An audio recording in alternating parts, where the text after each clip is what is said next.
नमस्ते मेरी प्यारी बहनों, क्या तुम अपने ही घर में एक किराएदार की तरह महसूस करती हो? क्या तुम्हें ऐसा लगता है कि इस घर की ईंटें या दीवारें या सजावट सब तुम्हारी मेहनत से चमक रही हैं, लेकिन तुम्हारी अपनी चमक कहीं खो गई है?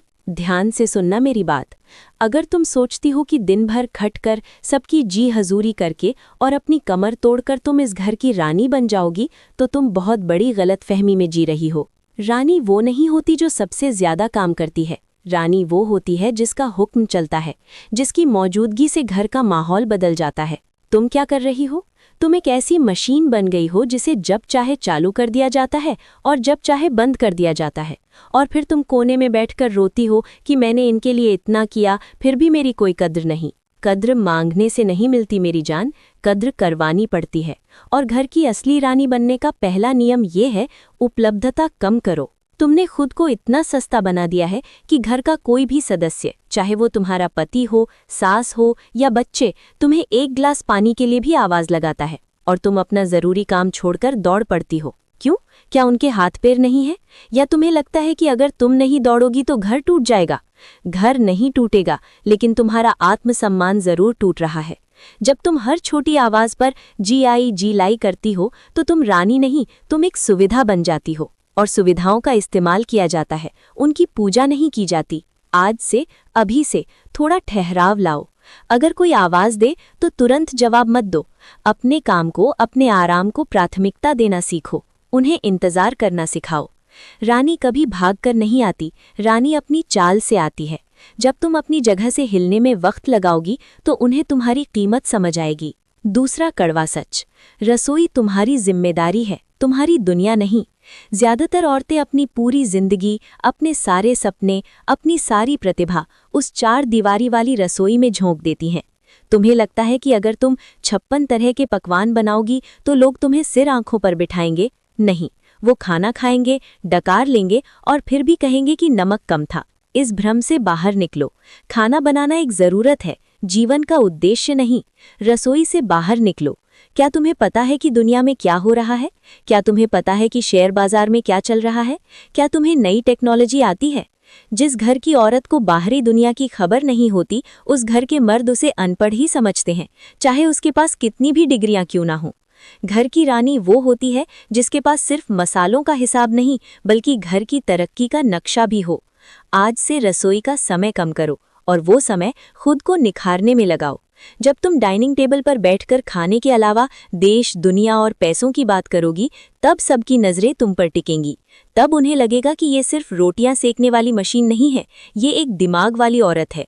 और याद रखना, दिमाग वाली औरत से ही लोग डरते भी हैं और इज्जत भी करते हैं। हमारी समाज ने औरतों को एक मीठा जहर पिलाया है, वो जहर है त्याग।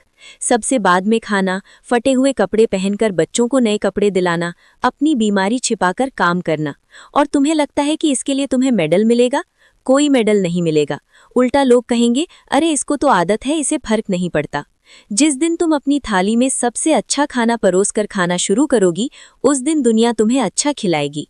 जिस दिन तुम कहोगी, आज मेरी तबीयत खराब है, मैं आज एक गिलास पानी भी नहीं उठाऊंगी, उस दिन घर वालों को तुम्हारी अहमियत पता चलेगी। तुम खुद अपनी दुश्मन हो, तुम खुद को बेचारी दिखाती हो ताकि लोग तुम्हें दया की नजर से देखें। रानी को दया नहीं चाहिए, रानी को सत्ता चाहिए। अपने लिए सबसे अच्छी साड़ी खरीदो, अपने लिए बादाम और फल छिपाकर नहीं, सबके सामने खाओ। दिखाओ इस घर को कि मैं इस घर की नींव हूँ। अगर मैं कमजोर पड़ गई तो ये महल गिर जाएगा, इसलिए मेरा मजबूत रहना सबसे ज्यादा जरूरी है। जब तुम खुद को वीआईपी ट्रीटमेंट दोगी, तभी बाकी लोग तुम्हें वीआईपी मानेंगे। और सबसे जरूरी बात, अपनी खुशी की चाबी अपने पति की जेब से निकाल लो। ये बहुत कड़वा है, लेकिन सच है। अगर तुम्हारा मूड इस बात पर निर्भर करता है कि आज वो कैसे बोले, आज उन्होंने तारीफ की या नहीं, तो तुम हमेशा दुखी रहोगी। वो एक इंसान है, कोई भगवान नहीं। उनका मूड खराब हो सकता है, वो गलत हो सकते हैं, लेकिन तुम अपनी शांति उनके हाथ में क्यों देती हो? घर की असली रानी वो है जो अपने बेडरूम में अकेले बैठकर भी उतनी ही खुश है जितनी सबके साथ। अपनी एक अलग दुनिया बनाओ। किताबें पढ़ो, गाने सुनो, पेंटिंग करो या बस ध्यान करो। एक ऐसी जगह जहां किसी पति, किसी बच्चे, किसी सास की एंट्री मना हो। ये तुम्हारा पावर जोन होगा। जब तुम उस जोन से बाहर निकलोगी तो तुम्हारे चेहरे पर एक अलग तेज होगा, एक ऐसा तेज जिसे देखकर सामने वाला भी घबरा जाएगा कि ये इतनी शांत और खुश कैसे है। तुम्हें घर को नहीं बदलना है, तुम्हें घर में अपनी जगह बदलनी है। और ये जगह मांगने से नहीं, छीनने से मिलेगी। ये जगह मिलेगी तुम्हारे व्यवहार से, तुम्हारी चाल ढाल से और तुम्हारी जुबान से। अभी तो बस शुरुआत है। अभी मुझे तुम्हें बहुत कुछ सिखाना है। अभी मुझे तुम्हें वो राजनीति सिखानी है जो घर के अंदर खेली जाती है और जिसका शिकार तुम अब तक बनती आई हो।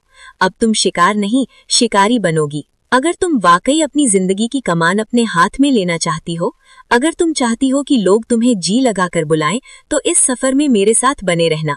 अब जब तुमने ठान ही लिया है कि तुम्हें रानी बनना है, तो तुम्हें राजनीति समझनी होगी। चौंक गई? तुम्हें लगता है घर में राजनीति नहीं होती? भोली मत बनो। हर वो जगह जहाँ 4 लोग साथ रहते हैं, वहाँ राजनीति होती है। और अब तक तुम इस खेल में इसलिए हार रही थी क्योंकि तुम्हें लगता था कि अच्छा बनने से सब ठीक हो जाएगा। लेकिन अब हम अच्छा नहीं, अब हम स्मार्ट बनेंगे। घर की रानी बनने का चौथा और सबसे खतरनाक नियम, अपनी जुबान को अपनी तलवार बनाओ, लेकिन उसे मयान में रखो। ज्यादातर औरतें अपनी बर्बादी का कारण अपनी जुबान को बनाती हैं। तुम्हें गुस्सा आता है, तुम चिल्लाती हो, रोती हो, ताने मारती हो और अपने दिल की सारी भड़ास निकाल देती हो। और सामने वाला वो चुपचाप सुनता है और मन ही मन हंसता है, क्योंकि तुमने अपना सारा बारूद बेकार कर दिया। तुमने अपने सारे पत्ते खोल दिए। रानी कभी शोर नहीं मचाती, रानी की खामोशी में भूचाल होता है। आज से एक कसम खाओ, बहस नहीं, बस फैसला। अगर घर में कुछ ऐसा हुआ जो तुम्हें पसंद नहीं, तो उस पर घंटों लेक्चर मत दो, चिल्लाओ मत, बस एक गहरी ठंडी नजर डालो और वहां से हट जाओ। तुम्हारी वो खामोशी सामने वाले को रात भर सोने नहीं देगी। वो सोचेंगे इसने कुछ कहा क्यों नहीं, इसके दिमाग में क्या चल रहा है। रहस्यमयी बनो, खुली किताब मत बनो जिसे कोई भी पढ़कर रद्दी में फेंक दे। अपनी योजनाओं को, अपने अगले कदम को किसी को मत बताओ। क्या तुम कोई कोर्स ज्वाइन कर रही हो? चुप रहो। क्या तुम पैसे जमा कर रही हो? चुप रहो। क्या तुम किसी बात से नाराज हो? चुप रहो और अपने एक्शन से जवाब दो। जब तुम बोलना कम कर देती हो, तो तुम्हारे शब्दों का वजन सोने जैसा हो जाता है। फिर जब तुम मुंह खोलोगी, तो पूरा घर पिन ड्रॉप साइलेंस में तुम्हें सुनेगा। 5वां नियम, सूचना का केंद्र बनो, लेकिन अपनी खबर मत दो। घर की असली रानी को पता होता है कि घर में कौन क्या कर रहा है, किसके दिमाग में क्या खिचड़ी पक रही है, लेकिन किसी को ये नहीं पता होता कि रानी के दिमाग में क्या है। इधर की बात उधर करना बंद करो। ये चुगली करना, ये निंदा करना नौकरानियों का काम है, रानियों का नहीं। जब सास अपनी दूसरी बहू या किसी रिश्तेदार की बुराई करे, तो बस सुनो, मुस्कुराओ, लेकिन अपनी राय मत दो। क्योंकि याद रखना, जो तुम्हारे सामने दूसरों की बुराई कर रहा है, वो दूसरों के सामने तुम्हारी बुराई भी करेगा। उन्हें कोई मसाला मत दो। उन्हें महसूस होने दो कि तुम इन छोटी मोटी बातों से बहुत ऊपर उठ चुकी हो। बिना पैसे के कोई रानी नहीं होती। ये बात अपने दिमाग में पत्थर की लकीर की तरह बैठा लो। अगर तुम अपनी छोटी छोटी जरूरतों जैसे बिंदी, लिपस्टिक या दवाइयों के लिए हाथ फैला रही हो, तो तुम रानी नहीं, तुम एक आश्रित हो। और आश्रितों को सिर्फ दया मिलती है, अधिकार नहीं। मुझे फर्क नहीं पड़ता कि तुम क्या करती हो। ट्यूशन पढ़ाओ, टिफिन सर्विस शुरू करो, फ्रीलांसिंग करो या घर के खर्च में से समझदारी से पैसे बचाओ, लेकिन तुम्हारे पास एक गुप्त खजाना होना चाहिए। एक ऐसा बैंक अकाउंट या एक ऐसी जगह जिसके बारे में सिर्फ और सिर्फ तुम्हें पता हो। ये पैसा तुम्हें वो आत्मविश्वास देगा जो दुनिया का कोई मोटिवेशनल स्पीकर नहीं दे सकता। जब जेब में अपना पैसा होता है, तो आवाज में एक अलग खनक आती है। तब तुम फैसलों में भागीदार बनती हो। तब तुम ये नहीं पूछती क्या मैं ये लूं, तब तुम कहती हो मैं ये ले रही हूँ। ये फर्क है एक दासी और एक रानी में। और मर्द, चाहे वो कितना भी कहे कि उसे घरेलू औरत पसंद है, असल में वो उसी औरत की इज्जत करता है जो अपने पैरों पर खड़ी हो। 7वां नियम, भावुकता को दरवाजे के बाहर छोड़ दो। तुम फैसले दिल से लेती हो, इसलिए हारती हो। अरे, ननंद को बुरा लगेगा, सास क्या सोचेंगी, पति नाराज हो जाएंगे, ये सोचना बंद करो। घर को एक कंपनी की तरह चलाओ और खुद को उसकी सीईओ समझो। सीईओ फैसले फायदे और नुकसान देखकर लेता है, भावनाओं में बहकर नहीं। अगर कोई रिश्तेदार तुम्हें नीचा दिखाने आ रहा है, तो अतिथि देवो भव का ड्रामा बंद करो। अपनी सीमाएं खींचो। तुम्हारी दहलीज के अंदर वही आएगा जो तुम्हारी इज्जत करेगा। अगर कोई तुम्हारे घर आकर तुम्हें ही अपमानित कर रहा है, तो उसे चाय पिलाकर विदा मत करो। उसे अपनी आंखों से और अपने कड़े शब्दों से बता दो कि यहाँ बदतमीजी बर्दाश्त नहीं की जाएगी। डरना छोड़ दो। क्या कर लेंगे वो? बुरा मान जाएंगे, मानने दो। बात करना बंद कर देंगे, करने दो, शांति मिल जाएगी तुम्हें। जो लोग तुम्हारी इज्जत नहीं करते उनका तुम्हारी जिंदगी से चले जाना ही बेहतर है। कचरा खुद ब खुद साफ हो रहा है, उसे रोकने की कोशिश मत करो।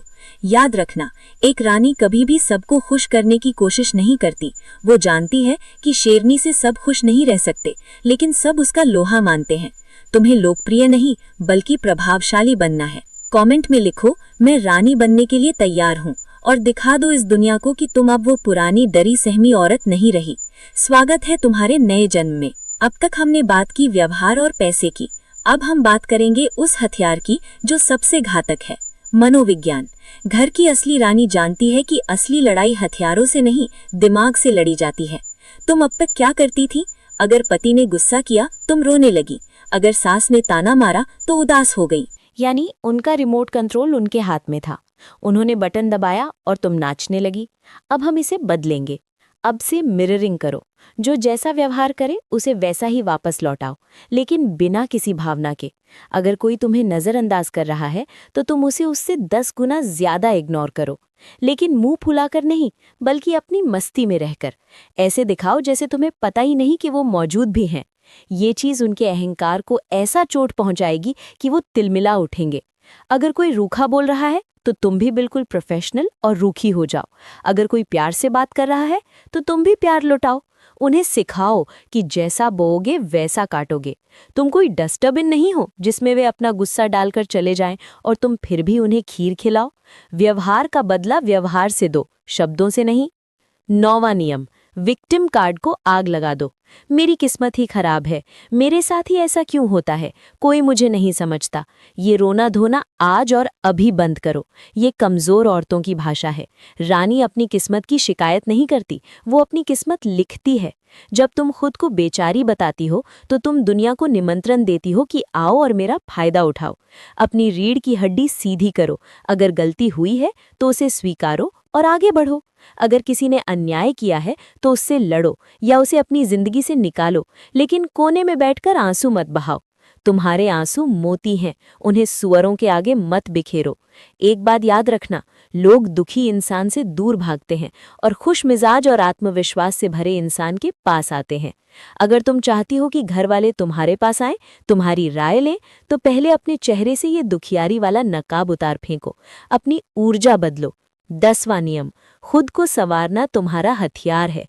कई औरतें सोचती हैं कि अब तो शादी हो गई, अब किसके लिए सजना, या घर में ही तो रहना है। ये सोच तुम्हें मानसिक रूप से बूढ़ा बना रही है। जब तुम बिखरे बालों में, मैले कपड़ों में सुस्त होकर घूमती हो तो तुम खुद को ही पसंद नहीं आती, और जो खुद को पसंद नहीं करता उसे कोई पसंद नहीं करता। रोज नहाओ, साफ और अच्छे कपड़े पहनो, बाल ठीक से बनाओ, हल्की खुशबू लगाओ। ये किसी मर्द को रिझाने के लिए नहीं, ये तुम्हारे अपने आत्मविश्वास के लिए है। जब तुम आईने में एक व्यवस्थित और सुंदर औरत को देखती हो तो तुम्हारा दिमाग अपने आप रानी की तरह काम करने लगता है। ये एक मनोवैज्ञानिक सच है। जब हम अच्छा दिखते हैं हम अच्छा महसूस करते हैं, और जब हम अच्छा महसूस करते हैं हम अच्छा व्यवहार करते हैं। तुम्हारी ये चमक तुम्हारे विरोधियों को जलाएगी। वो सोचेंगे, इतनी परेशानियों के बाद भी ये इतना चमक कैसे रही है। तुम्हारी यही जीत है। उन्हें सोचने दो, उन्हें जलने दो। हर घर में 1-2 लोग ऐसे होते हैं जिनका काम ही है क्लेश करना। वो आएंगे, कोई चुभती हुई बात कहेंगे और तुम्हारा पूरा दिन खराब कर देंगे। ऐसे लोगों को एनर्जी वैम्पायर कहते हैं। रानी इन लोगों से नहीं उलझती।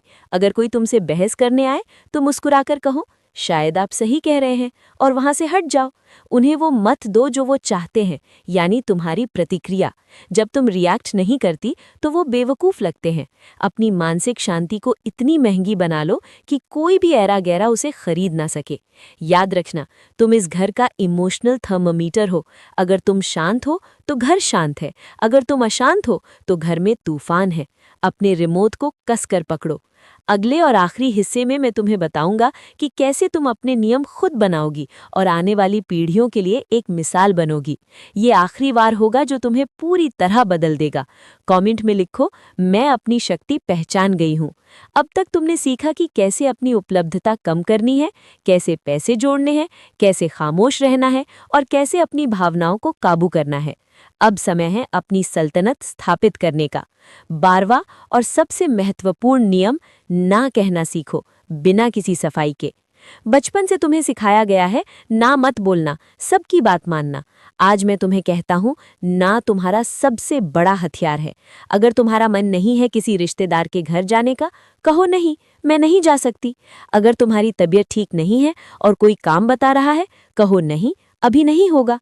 और सबसे बड़ी बात, इसके बाद सफाई मत दो, वो असल में मेरे पेट में दर्द है, वो असल में नहीं। नहीं अपने आप में एक पूरा वाक्य है। जब तुम सफाई देती हो तो तुम सामने वाले को मौका देती हो तुम्हें मनाने का। जब तुम दृढ़ता से ना कहती हो तो लोग तुम्हारी सीमाएं पहचानते हैं। शुरू में उन्हें बुरा लगेगा, वो तुम्हें घमंडी कहेंगे, कहने दो। घमंडी कहलाना पैर की जूती कहलाने से लाख गुना बेहतर है। धीरे धीरे उन्हें आदत हो जाएगी कि अगर इसने ना कह दिया तो मतलब ना है। यही असली इज्जत है। 13वां नियम, अपनी बेटियों को वो मत सिखाओ जो तुमने सीखा। ये तुम्हारी जिम्मेदारी है। जो गुलामी, जो डर, जो संकोच तुमने अपनी जिंदगी में झेला, वो विरासत में अपनी बेटी को मत देना। उसे ये मत सिखाना कि एडजस्ट करना सीखो। उसे सिखाना अपना हक मांगना सीखो। उसे गोल रोटी बनाना मत सिखाना। उसे बैंक का काम, गाड़ी चलाना और प्रॉपर्टी के कागज पढ़ना सिखाना। अगर तुम आज बदलोगी तो तुम्हारी आने वाली नस्लें बदल जाएंगी। तुम एक उदाहरण हो। तुम्हारी बेटी तुम्हें देख रही है। क्या तुम चाहती हो कि वो भी बड़ी होकर कोने में छिपकर रोए? नहीं ना। तो उसके सामने एक शेरनी बनो ताकि वो भी शेरनी बने। और अपने बेटों को सिखाओ कि औरत का सम्मान कैसे किया जाता है। घर की रानी ही समाज को सुधार सकती है। अपने लिए समय चुराना नहीं, हक से लेना है। दिन का 1 घंटा सिर्फ तुम्हारा होना चाहिए। उस 1 घंटे में तुम फोन नहीं चलाओगी, घर का काम नहीं करोगी। उस 1 घंटे में तुम अपने सपनों पर काम करोगी। क्या तुम कुछ लिखना चाहती थी? क्या तुम कोई बिजनेस आइडिया सोच रही हो? क्या तुम अपनी सेहत बनाना चाहती हो? ये मत सोचो कि समय नहीं मिलता। समय निकालना पड़ता है। सुबह जल्दी उठो या रात को जागो, लेकिन ये समय खुद को दो। क्योंकि जब तुम बिस्तर पर होगी, अपनी आखिरी सांसें गिन रही होगी, तो तुम्हें ये याद नहीं आएगा कि तुमने बर्तन कितने साफ धोए थे। तुम्हें याद आएगा कि तुमने अपने लिए क्या किया। अपनी जिंदगी को पछतावे से मत भरो। 15वां नियम, अकेले चलने का साहस। रानी बनने का रास्ता भीड़ वाला नहीं है। हो सकता है इस सफर में कुछ लोग तुमसे छूट जाएं, हो सकता है कुछ रिश्ते बदल जाएं। डरो मत। जो लोग तुम्हारी तरक्की और तुम्हारे स्वाभिमान से जलते हैं, उनका जाना ही अच्छा है। खुद को इतना ऊपर उठा लो कि तुम्हें गिराने के लिए लोगों को अपनी गर्दन ऊपर करनी पड़े और फिर भी वे तुम्हें छू ना सके। तुम एक आग हो। आग से सिर्फ खेला जा सकता है, उसे दबाया नहीं जा सकता। और जो खेलेगा वो जलेगा। आज आईने में देखकर खुद से वादा करो, वो पुरानी डरी हुई हाँ में हाँ मिलाने वाली औरत मर चुकी है। आज से एक नई रानी का जन्म हुआ है, जो प्यार करेगी लेकिन भीख नहीं मांगेगी, जो सेवा करेगी लेकिन नौकरानी नहीं बनेगी, जो साथ देगी लेकिन अपनी शर्तों पर। ये तुम्हारा जीवन है। इसका स्टीयरिंग व्हील किसी और के हाथ में मत दो। गाड़ी तुम्हारी है, पेट्रोल तुम्हारा है, तो रास्ता भी तुम्हारा होना चाहिए। उठो, अपना ताज सही करो, अपनी कमर सीधी करो और दुनिया की आंखों में आंखें डालकर चलो, क्योंकि ये दुनिया उसी की है जो इसे जीतने की हिम्मत रखता है। कमेंट में दहाड़ कर लिखो, मैं घर की असली रानी हूँ। हम फिर मिलेंगे और भी ज्यादा ताकतवर बातों के साथ। तब तक राज करो। सुनो मेरी बहनों, अब तक मैंने तुम्हें बताया कि रानी कैसे सोचना चाहिए। आज मैं तुम्हें बताऊंगी कि रानी को करना क्या चाहिए। ये हवाई बातें नहीं हैं, ये वो काम है जो तुम्हें आज, अभी और इसी वक्त से करने हैं। अगर तुम अपनी इज्जत वापस चाहती हो तो ये 5 काम अभी बंद करो और ये 5 काम शुरू करो। कूड़ादान बनना बंद करो। ये सुनने में बहुत छोटा लगता है, लेकिन ये तुम्हारी गुलामी की सबसे बड़ी निशानी है।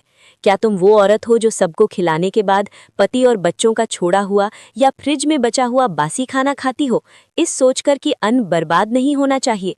बंद करो इसे, अभी के अभी। तुम घर की लक्ष्मी हो, कोई कूड़ादान नहीं जिसमें बचा खुचा कचरा डाला जाए। जब तुम बचा हुआ खाती हो तो तुम अपने दिमाग को सिग्नल देती हो कि मैं 2nd क्लास नागरिक हूँ, मेरी ज़रूरतें बाद में आती हैं। आज से क्या करना है?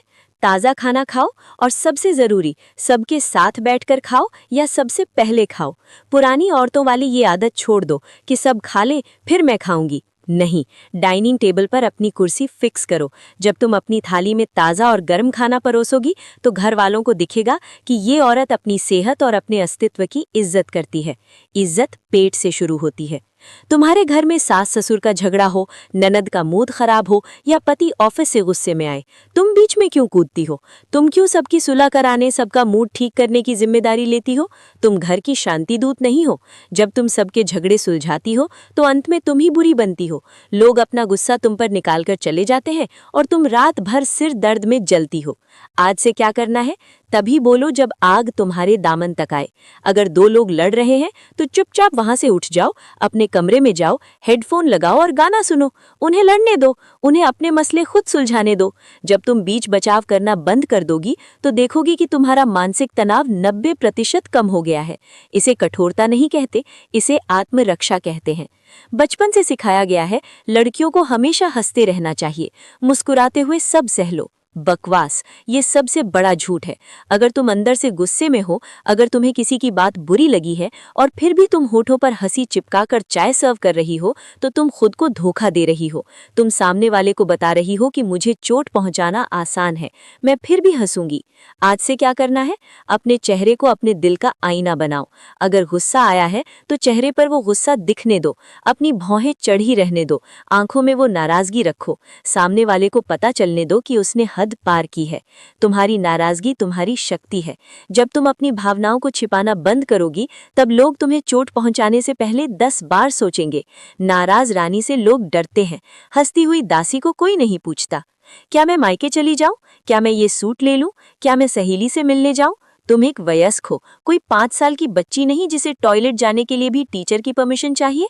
जब तुम हर छोटी चीज के लिए पूछती हो तो तुम सामने वाले को मालिक बना देती हो, और मालिक कभी बराबरी का दर्जा नहीं देते। आज से क्या करना है? अपने वाक्यों को बदलो। क्या मैं जाऊं की जगह बोलो मैं कल मायके जा रही हूँ। क्या मैं ये खरीद लूं की जगह बोलो मुझे ये पसंद है, मैं ये ले रही हूँ। टोन में बदतमीजी नहीं बल्कि भरोसा होना चाहिए। जब तुम सूचना देती हो तो तुम ये जताती हो कि मैं समझदार हूँ और मुझे पता है कि मुझे क्या करना है। शुरुआत में उन्हें झटका लगेगा, लेकिन धीरे धीरे उन्हें आदत हो जाएगी कि ये औरत पूछती नहीं बताती है। ये सलाह कोई नहीं देगा। तुम्हें पता है तुम्हारे पति की इंश्योरेंस पॉलिसी कहाँ है? घर के कागज किसके नाम पर है? बैंक के पासवर्ड क्या है? निवेश कहाँ किया है? ज्यादातर औरतें कहती हैं, अरे ये सब तो वो देखते हैं, मुझे समझ नहीं आता। ये भोलापन तुम्हें सड़क पर ला सकता है। अगर कल को भगवान न करे कुछ ऊंच नीच हो जाए या वो तुम्हें छोड़ दे तो तुम कहाँ जाओगी? आज से क्या करना है? मूर्ख बनना बंद करो। आज ही पूछो नॉमिनी में किसका नाम है, फाइल कहाँ रखी है।